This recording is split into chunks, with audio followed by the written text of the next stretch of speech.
Gehört Bayerns Supertalent Lennart Kahl in die deutsche Nationalmannschaft und muss er mit zur Fußball-Weltmeisterschaft 2026? Hallo liebe Fußballfreunde, willkommen zurück auf Werners Fußballecke. Aktuell gibt es wohl keinen deutschen Fußballer, über den mehr gesprochen wird als über Lennart Kahl vom FC Bayern München. Der erst 17-Jährige sorgt Woche für Woche für Topleistung, aber auch Tore beim FC Bayern, ob in der Bundesliga oder Champions League, und stellt den deutschen Fußball vor einer großen Frage. Ist Lennart Kahl schon jetzt so gut, dass DFB-Nationaltrainer Julian Nagelsmann ihn für die WM 2026 nominieren muss? Oder gehen wir sogar noch einen Schritt weiter? Gehört Lennart Kahl bereits in die deutsche Startelf bei der Weltmeisterschaft? Genau das klären wir heute in diesem Video. Wir schauen uns Lennart Kahl ganz genau an, seine Stärken, seine Entwicklung und warum er meiner Meinung nach unbedingt in den deutschen WM-Kader 2026 gehört. Außerdem zeige ich euch im Video meine mögliche Deutschland-Startelf für die Weltmeisterschaft 2026. Und ja, auch dort spielt Lennart Kahl eine ganz besondere Rolle. Aber jetzt seid ihr erstmal gefragt. Muss Lennart Kahl mit zur WM 2026? Ja oder nein? Schreibt mir eure Meinung unbedingt unten in die Kommentare.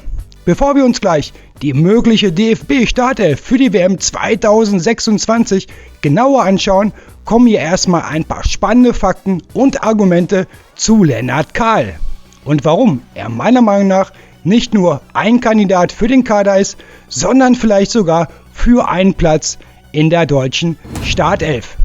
Hier sehen wir jetzt Lennart Kahl aktuelle Leistungsdaten beim FC Bayern München in dieser Saison, Stand bis zum 14. Spieltag vor dem Spiel jetzt zu Hause gegen Mainz. Und diese Zahlen sind wirklich beeindruckend. In nur 11 Bundesliga-Einsätzen bei gerade einmal knapp 36 Minuten Einsatzzeit im Durchschnitt pro Partie kommt Lennart Kahl bereits auf 2 Tore und 2 Torvorlagen. Und das ist schon stark, aber jetzt kommt der wirklich beeindruckende Teil. Schauen wir auf seine Champions League Bilanz. 3 Tore in 4 Spielen, eine absolute Megaquote. Und das für einen erst 17-jährigen Spieler auf der größten Fußballbühne Europas. Und es wird sogar noch besser. Lennart Kahl war bereits der jüngste deutsche Torschütze in der Champions League und jetzt hat er direkt den nächsten Rekord aufgestellt. Er ist der Jüngste, der in 3 Champions League Spielen in Folge getroffen hat. Und wen hat er damit abgelöst? Richtig, niemand geringen als Kylian Mbappé von Real Madrid. Genau solche Zahlen zeigen, warum Lennart Kahl aktuell so besonders ist. Er verkörpert etwas, das dem deutschen Fußball seit Jahren gefehlt hat. Ein Offensivspieler mit Tempo, Mut, Risikobereitschaft und vor allem mit echter Abschlussstärke. Dazu kommt seine unglaubliche Ruhe am Ball, seine bereits jetzt sehr reife Spielübersicht und seine Fähigkeit, auch unter Druck schnelle, aber auch die richtige Entscheidung zu treffen. Hier sehen wir nochmal seinen kompletten Leistungsdaten nach Wettbewerben, egal ob U17, U18 oder U19, egal ob Bundesliga oder Champions League. Sein Markenzeichen: Tore, Tore und ja, nochmals Tore. Ganz ehrlich, da spreche ich persönlich nicht mehr von, ja, ist ein guter Spieler. Nein, Lennart Kahl hat dieses gewisse Etwas, dieses Ausnahmetalent, das man nur bei ganz wenigen Spielern auf der Welt findet. Vergleiche mit Lamine Yamal vom FC Barcelona werden auch immer lauter. Und ja, manche gehen sogar noch weiter und nennen den Namen Lionel Messi. Natürlich nicht Messi in seiner absoluten Primetime, das wäre natürlich schon ein bisschen übertrieben. Aber wenn man den Start von Messis Karriere beim FC Barcelona nimmt, dann hat Lennart Kahl jetzt schon bessere Werte als Messi damals. Ein kleines, aber sehr interessantes Detail am Rande: Aktuell trägt Lennart Kahl beim FC Bayern die Rückennummer 42. Und wer hatte diese Nummer vor ihm? Richtig, Jamal Musiala. Wenn das mal kein Versprechen für die Zukunft ist. Und natürlich hat Lennart Kahl auch bereits reichlich Erfahrung in den deutschen U-Nationalmannschaften gesammelt. Von der U15 bis hin zur U21 hat er bereits alles durchlaufen und auch dort, wie wir hier sehen, immer erfolgreich. Natürlich inklusive, was auch sonst, natürlich Toren.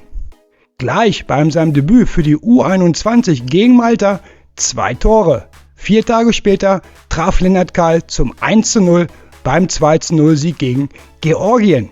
Ob international in der Champions League oder im Trikot der Nationalmannschaft. Lennart Kahl zeigt aktuell in jedem einzelnen Spiel, was er drauf hat. Und das alles erst mit 17 Jahren. So nebenbei, der Berater von Lennart Kahl ist, ja richtig, Michael Ballack. Auch er weiß, wie Fußball geht. Bevor wir gleich zur möglichen Deutschland-Aufstellung für die WM 2026 kommen, schauen wir uns zuerst kurz noch, auf welche Position Lennart Kahl am besten aufgehoben wäre.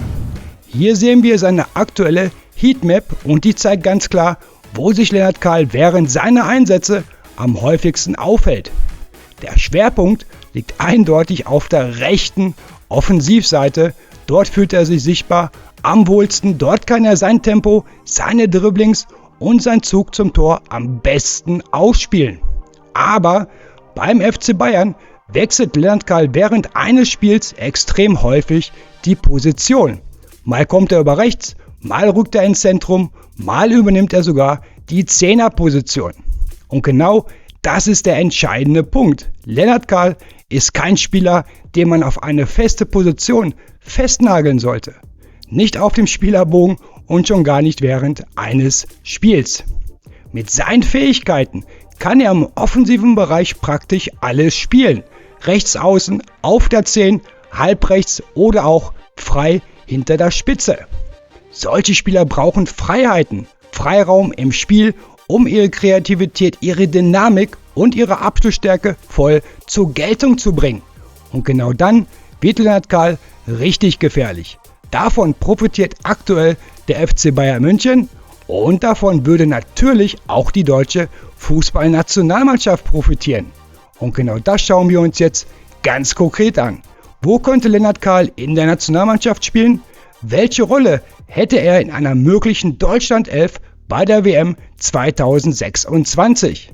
Jetzt gehen wir rein in die Aufstellung. Ja, liebe Fußballfreunde, das hier wäre meine aktuelle WM-Startelf für die deutsche Nationalmannschaft. Kurz zur DFB-Aufstellung. Ich persönlich würde Joshua Kimmich lieber im zentralen Mittelfeld sehen. Aber auf der Rechtsverteidigerposition hat sich aktuell einfach noch kein Spieler wirklich aufgedrängt. Daher würde ich dann auf der 6er-Position bzw. im zentralen Mittelfeld mit Angelo Stiller vom VfB Stuttgart und weiterhin mit Alexander Pavlovic spielen lassen. Wenn man sich diese Aufstellung insgesamt anschaut, kann man meiner Meinung nach mit echtem Optimismus auf die WM 2026 blicken. Defensiv sind wir sehr stabil aufgestellt. Im Mittelfeld bringt ein Stiller und ein Pavlovic Balance, Spielkontrolle und Laufstärke mit. Und offensiv sind wir ohnehin einfach schon Weltklasse besetzt. Wie zum Beispiel Jamal Musiala vom FC Bayern, auch er wird nach seiner Verletzung wieder anfangen zu spielen im Januar und auch er wird wieder in seine Top-Verfassung kommen. Dann natürlich auch weiterhin mit Florian Wirtz vom FC Liverpool. Dazu kommt im Sturm weiterhin natürlich Nick Woltemade, der aktuell einfach der beste deutsche Stürmer ist. Auf der Rechtsaußenposition haben wir ebenfalls richtig viel Qualität und natürlich Potenzial. Zum Beispiel natürlich Lennart Kahl vom FC Bayern, dazu Jamie Leveling vom VfB Stuttgart und auch natürlich Leroy Sané von Galatasaray Istanbul. Und genau hier kommt jetzt Lennart Kahl ins Spiel. Klar ist, Lennart Kahl muss seine aktuelle Form in den kommenden Monaten natürlich bestätigen, aber wenn er das schafft, dann gehört er für mich auf jeden Fall in den WM-Kader der deutschen Nationalmannschaft. Ich gehe sogar noch einen Schritt weiter. Spielt Lennart Kahl weiterhin so erfolgreich wie aktuell, dann wird er auch beim FC Bayern seine Einsatzzeiten bekommen, selbst wenn Jamal Musiala im Januar zurückkehrt. Denn ein Spieler mit solchen Leistungen kannst du nicht einfach draußen lassen. Und wenn Lennart Kahl dieses Niveau hält, dann gehört er für mich persönlich auf jeden Fall nicht nur in den Kader, sondern in die DFB-Startelf bei der WM 2026. Und zwar auf der Rechtsaußenposition. Natürlich muss man auch Leroy Sané erwähnen. Er hat in den WM-Qualifikationsspielen gegen die Slowakei mit 2 Toren und beim Sieg gegen Luxemburg mit einer Vorlage schon sehr gut gespielt. Aber Sané war in den ersten 4 WM-Qualifikationsspielen von Bundestrainer Julian Nagelsmann nicht nominiert worden. Aus bekannten Gründen. Und genau das ist für mich aktuell ein entscheidendes Argument, warum Lennart Kahl im Moment den Vorzug vor Leroy Sané bekommen sollte. Kahl überzeugt nicht nur mit Technik, Spielübersicht und Toren, er arbeitet auch gegen den Ball, fordert die Bälle, kämpft für sein Team und geht auch defensiv die Extrameter. Und genau solche Spieler brauchst du bei einer Fußball-Weltmeisterschaft. Spieler, die von der ersten bis zur letzten Minute alles geben. Auch dann, wenn es mal nicht gut läuft. Bei Leroy Sané weiß man leider nie ganz genau, welche Vision man in einem Spiel von ihm bekommt. Vom rein Fußballerischen, keine Frage, gehört er mit zu den besten Spielern auf dieser Position. Aber es fehlt einfach an der Konstanz. Deshalb gilt für mich ganz klar, wenn Lennart Kahl weiterhin auf diesem hohen Niveau spielt, weiter überzeugt und weiter Tore liefert, dann gehört er für mich definitiv in die deutsche Startelf bei der WM 2026. Gleichzeitig ist aber auch klar, Lennart Kahl muss diese Leistung beim FC Bayern München weiter bestätigen, um seinen WM-Kaderplatz wirklich zu verdienen. Vom Potenzial her allerdings kann Lennart Kahl in Zukunft zu einem der besten Offensivspieler der Welt werden. Und jetzt seid ihr gefragt, liebe Fußballfreunde. Wie ist eure Meinung zu Lennart Kahl und zur Nationalmannschaft? Sollte Julian Nagelsmann ihn schon für die Testländerspiele im März zum Beispiel gegen die Schweiz nominieren? Oder gehört Lennart Kahl eurer Meinung nach jetzt schon in den WM-Kader? Schreibt mir eure Meinung unbedingt unten in die Kommentare. Wenn euch das Video gefallen hat, lasst mir gerne einen Daumen nach oben da, abonniert Werners Fußballecke, damit du kein Fußballvideo mehr von mir verpasst. Also dann, viel Spaß, bleibt sportlich und wir sehen uns. Tschüss.